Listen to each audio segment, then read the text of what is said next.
Assalamualaikum warahmatullahi wabarakatuh.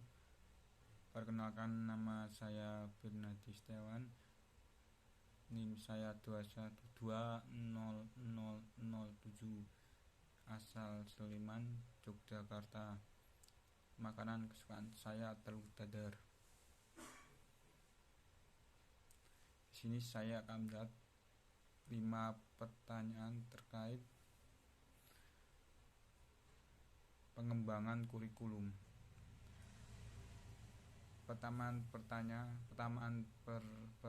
pertama, mengapa penting pelajari makul pengembangan kurikulum bagi saya?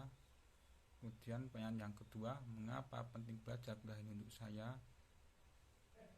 Dan ini jawaban saya. Pemahaman pada kurikulum akan memudahkan guru membuat rencana, menyusun indikator pencapaian kompetensi, melaksanakan langkah-langkah pembelajaran secara sistematis, dan mampu menerapkan berbagai metode pembelajaran yang menyenangkan. Lebih jelasnya sebagai berikut. 1. Meningkatkan kreativitas. Sebagai pembelajaran pada umumnya, tentu sebagian besar harus kreatif dan mengarah pada siswa dengan guru sebagai fasilitator. Tujuan kurikulum untuk melakukan perubahan atau pengembangan dalam membuat murid terus mengasah kreatif. Kelebihannya adalah membuat anak memiliki sebuah daya cipta untuk mengerjakan suatu hal sebagaimana pendidikan dilakukan. Menyelesaikan masalah yang ada dengan pikiran kreatif juga ada dalam agenda. 2. Membuat akhlak mulia. Perlu disadari juga, kebutuhan kurikulum juga membuat perubahan agar siswa bisa semakin berakal lebih luas sekalipun berbeda karakter diri. Inilah mengapa setiap individu memiliki potensi berbagai hal yang menarik, tapi bisa juga menjadi sebuah konflik sehingga harus diarahkan. Thailand juga satu dari manfaat perubahan kurikulum di Indonesia sendiri menunjukkan agar mengajarkan tentang akhlak untuk bagian terendah hingga tertinggi. 3. Semakin mandiri. Mengajarkan sikap mandiri juga menjadi suatu perhatian khusus, tentunya membuat individu siswa tidak bergantung orang lain.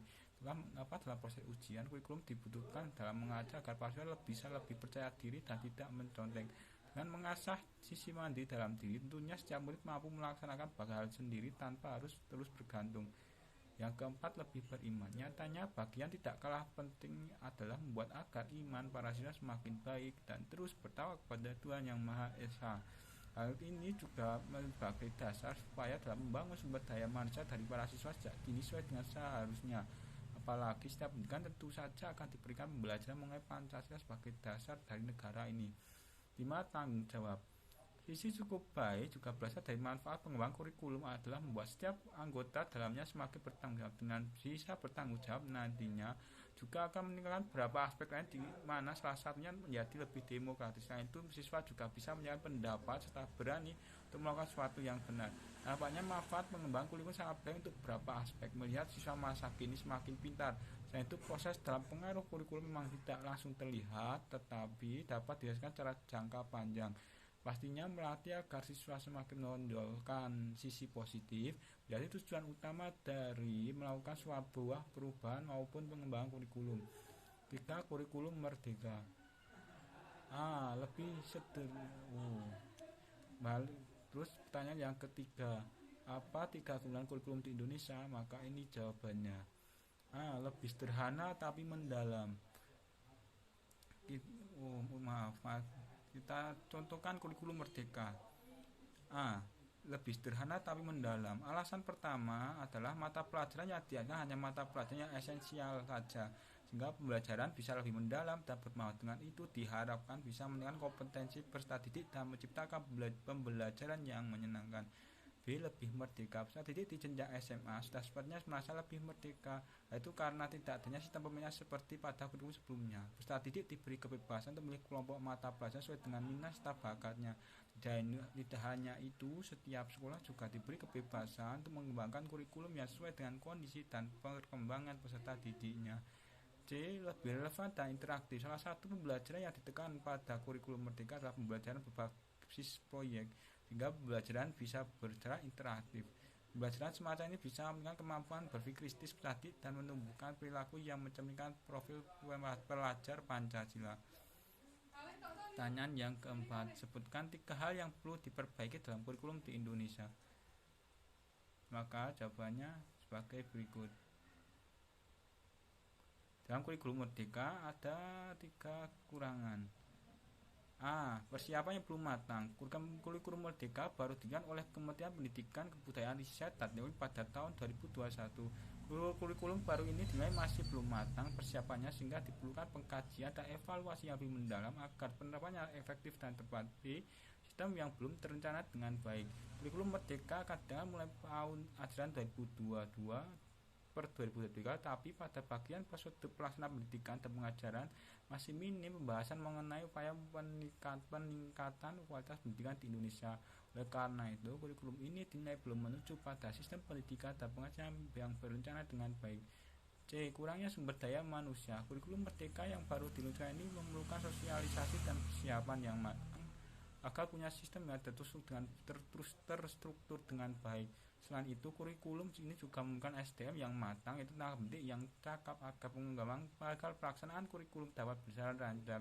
Dalam hal ini, SDM yang bersedia masih kurang memadai. Pertanyaan yang kelima, jika Anda ketua pengembangan kurikulum di Indonesia, siapa saja yang akan Anda masukkan? Jawabannya, banyak pihak yang terlibat dalam pengembangan kurikulum. Di antaranya adalah kepala sekolah, guru, komite sekolah, dan siswa. Sebagai manajer, kepala sekolah bertanggung jawab atas manajer sekolah.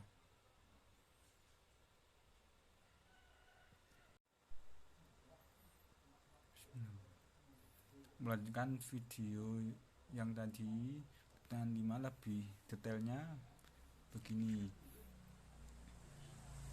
Dalam pengembangan kurikulum,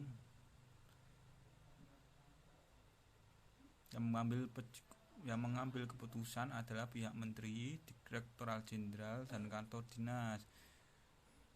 Dari mereka membentuk 1. Panitia pengarah, tugasnya memberi arahan tentang kebijakan pemerintah. Yang kedua, membentuk panitia kelompok kerja, yang tugasnya mengembangkan kurikulum. Di panitia kelompok kerja terdapat 4 anggota, yaitu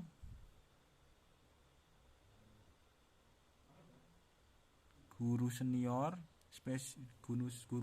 spesialis bidang studi, spesialis pendidikan, spesialis pengembangan kurikulum. Melalui diskusi kelompok kecil, diskusi kelompok besar, keduanya hasil karya studi bukan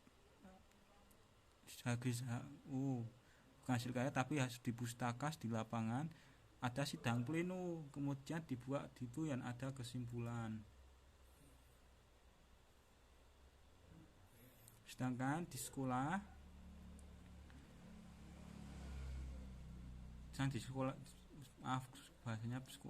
sedangkan di sekolahan, guru sekolah memberi gagasan dari